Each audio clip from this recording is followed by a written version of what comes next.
करने वाली दुनिया की सबसे कम उम्र की और सबसे अधिक तेज पैरा तैराक बन गई है। सुप्रीम कोर्ट से झटका।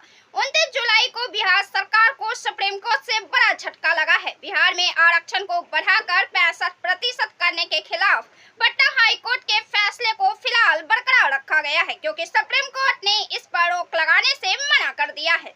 नीति आयोग ने दिया विकसित भारत का खाका। नीति आयोग का कहना है कि विकसित बनने के लिए 2047 तक भारत को $30 ट्रिलियन की इकोनॉमी बनने का प्रयास करना होगा और प्रति व्यक्ति आय को सालाना $18,000 पर लेकर जाना होगा। भारत के हथियार से मजबूत हो रहा यह देश। भारत के हथियारों से पूर्व सोवियत गणराज्य का देश आर्मेनिया मजबूत हो रहा है। यह भारत के हथियारों का सबसे बड़ा खरीदार बन गया है। Multiple launch rocket system Pinaka से लेकर Akash air defence system, made in India, top anti tank rocket, anti drone system तक खरीदा है। भारत अमेरिका की डील पक्की। भारत और अमेरिका के बीच डिफेंस डील बढ़ती जा रही है। ताजा रिपोर्ट के मुताबिक भारत ने अमेरिका से MQ-9B ड्रोन्स की डील पक्की कर ली है। इस सौदे से भारत की ताकत में और भी वृद्धि होगी। पेंशन के लिए होंगे विरोध प्रदर्शन।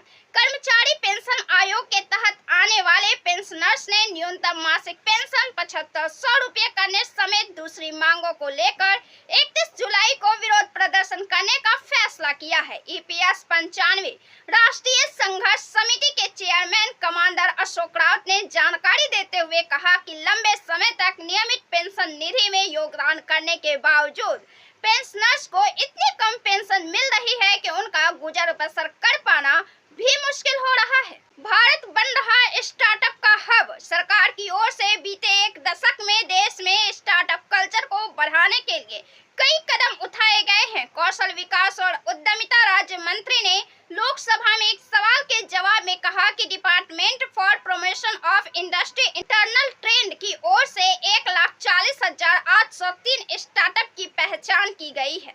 भारत सरकार पर बोझ में बढ़ोतरी। भारत सरकार पर कर्ज का बोझ लगातार बढ़ता जा रहा है। मौजूदा वित्त वर्ष 2024-25 के बजट अनुमान के आंकड़े को जोड़ ले तो 7 सालों में भारत सरकार पर बकाया कर्ज दोगुना होने का अनुमान है। वित्त वर्ष 2018-19 में केंद्र सरकार पर 93.26 लाख करोड़ रुपए कर्ज का बोझ था, जो 2024-25 में बजट अनुमानों के मुताबिक 185.27 लाख करोड़ रुपए रहने का अनुमान है, जो देश की GDP का 56.8% है। लोकसभा में सरकार ने लिखित में ये जवाब दिया। बजट से फीका पड़ सकता है सोने की खरीदारी। जुलाई 2022 में भारत में सीमा शुल्क में भारी वृद्धि के बाद से UAE भारतीयों के लिए आकर्षण का केंद्र रहा। वित्त वर्ष 2024-25 के बजट में सोने के आयात पर शुल्क आधे से भी कम कर दिया गया है।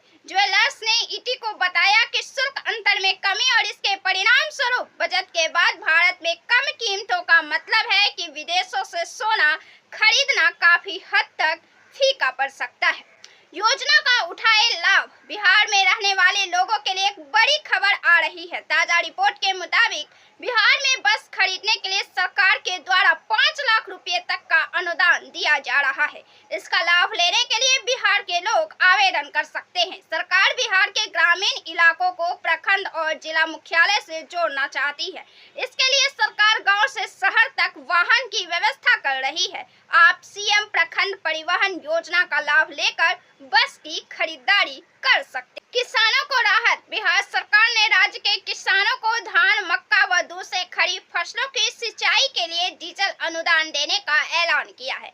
प्रति एकड़ 750 रुपये की दर से प्रति किसान अधिकतम 8 एकड़ खेत के लिए डीजल अनुदान दिया जाएगा। वहीं इसके अलावा सरकार ने ग्रामीण इलाकों में खेतों की सिंचाई के लिए भरपूर बिजली उपलब्ध कराने के निर्देश दिए हैं। CM ने अधिकारियों से कहा है कि ग्रामीण इलाकों में खेतों की सिंचाई के लिए 8 घंटे के स्थान पर 14 घंटे बिजली देना सुनिश्चित करे, ताकि किसानों को कोई दिक्कत ना हो। अब मछली की होगी खेती। केंद्रीय समुद्री मत्स्य अनुसंधान संस्थान ने उच्च बाजार मूल्य वाली समुद्री मछली के कृत्रिम प्रजनन के लिए बीज उत्पादन तकनीक विकसित की है। वात एक ऐसी मछली है जो कई अन्य मछलियों की तुलना में तेजी से बढ़ती है और प्रतिकूल झेलने की क्षमता रखती है। वाता हिंद प्रशांत क्षेत्र में उच्च मांग और व्यावसायिक क्षमता वाली मछली है। उनका उत्कृष्ट मांस और स्वाद उन्हें मछली प्रेमियों के बीच पसंदीदा बनाता है। कीमत 400 रुपये से लेकर 700 रुपये प्रति किलो तक जाती है। विरोध जारी। दिल्ली के कई कोचिंग सेंटर्स की तस्वीरें अब सामने आ रही है, जिन्हें सील कर दिया गया है। आरोप लग रहा है कि ये सेंटर्स नियमों का उल्लंघन कर संचालित हो रहे हैं। इनमें दृष्टि IAS जैसा चर्चित कोचिंग सेंटर भी शामिल है। दिल्ली नगर निगम ने सिविल सर्विस की तैयारी कराने वाले इस इंस्टीट्यूट के भी एक सेंटर को सील किया है। वित्त मंत्री को हटाने की मांग। सिद्धारमैया ने प्रधानमंत्री नरेंद्र मोदी से सीतारमण को तत्काल कैबिनेट से हटाने का अनुरोध किया है। उन्होंने कहा कि सीतारमण को वित्त मंत्री बनाए रखना बहुत खतरनाक हो सकता है। ऐसे मंत्री पर विश्वास करना जिसमें बुनियादी समझ की कमी हो खतरनाक हो सकता है।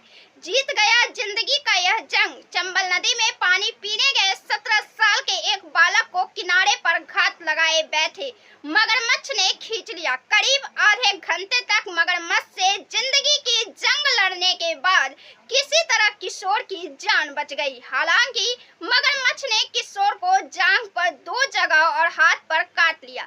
करीब आधे घंटे तक उसकी मगरमच्छ से जंग चलती रही। इसी बीच आसपास के चरवाहों की भी उस पर नजर पड़ गई, जिन्होंने तुरंत मौके पर पहुंचकर लाठियों से मगरमच्छ पर हमला शुरू कर दिया और मगरमच्छ के जबड़ों से किशोर को बचा लिया। ऐसे ही तमाम खबरों से जुड़े रहने के लिए बने रहे दी बोल्ड टॉपिक्स के साथ। वीडियो को लाइक करें, शेयर करें और चैनल को सब्सक्राइब जरूर से कर लें। बहुत बहुत धन्यवाद।